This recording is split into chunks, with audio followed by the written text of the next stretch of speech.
দর্শক, রবিস ব্লগে স্বাগত জানাচ্ছি। বাংলাদেশের ক্রিকেট নিয়ে আসলে কথা বলবো। বাংলাদেশের ক্রিকেট নিয়ে কথা বলতে আসলে খুব একটা ভালো লাগে না। কেন লাগে না সেটা আপনারা নিশ্চয়ই জানেন।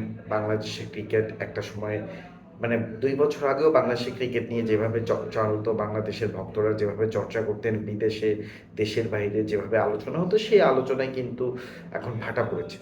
বাংলাদেশ দলের ক্রিকেট এখন সেই অবস্থায় নেই। একটু করে পেছাতে একদম মানে কোনো রকমে হয়তো বেঁচে আছে বাংলাদেশের ক্রিকেটকে এখন আইসিইউতে আছে, তেমনটাই বলা যায়।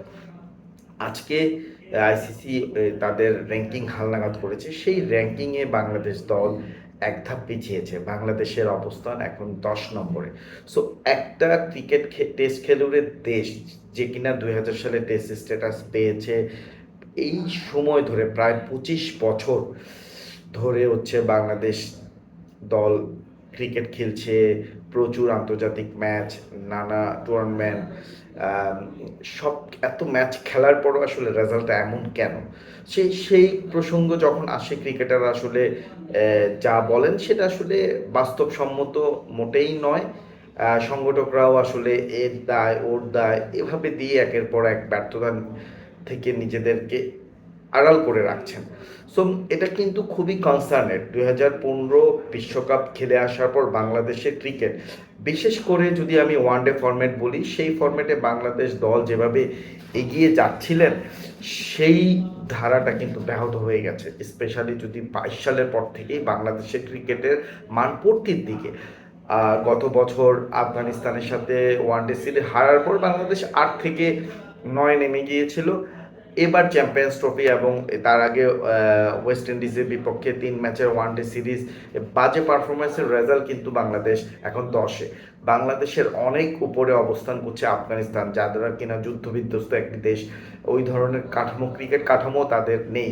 তো এত কিছুর পরও কিন্তু তাদের ক্রিকেট এগিয়ে যাচ্ছে আর পিছিয়ে যাচ্ছে বাংলাদেশের ক্রিকেট। এখন এই পেছানোর দায়টা কিন্তু ক্রিকেটারদের এবং ক্রিকেট বোর্ডকেই নিতে হবে। ক্রিকেটাররা তাদের যেভাবে প্রস্তুত করা হয়, ক্রিকেটাররা যেভাবে প্রস্তুতি নিচ্ছেন, তাতে সেই প্রস্তুতির কিন্তু দেখা যায় না ম্যাচগুলিতে তারা হতাশাজনক পারফরমেন্স করেন। তাদের দায়িত্ব জ্ঞানহীন ক্রিকেট বুঝতে না পারা, সেসব তো আছেই। তো এই ব্যাপারগুলো থেকে উদ্ধারের উপায়টা আসলে কি?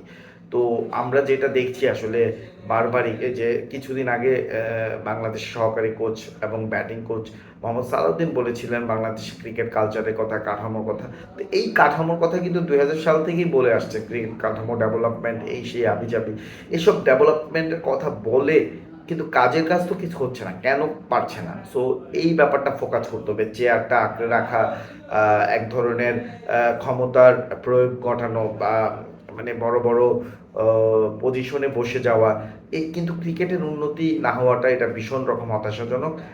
আজকে র্যাঙ্কিং প্রকাশের পর ক্রিকেট ভক্তদের মধ্যে এক ধরনের ক্ষোভ তৈরি হয়েছে, হতাশা তৈরি হয়েছে।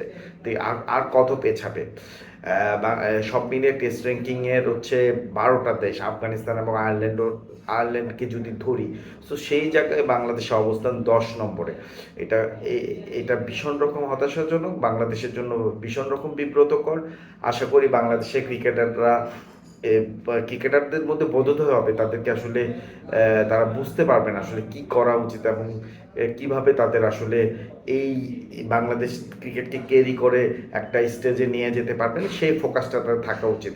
আশা করি তারা সেটা বুঝতে পারবেন এবং সামনের যে টুর্নামেন্ট আছে বা সিরিজ আছে, সেখানে তারা যেটা ফোকাস করবেন।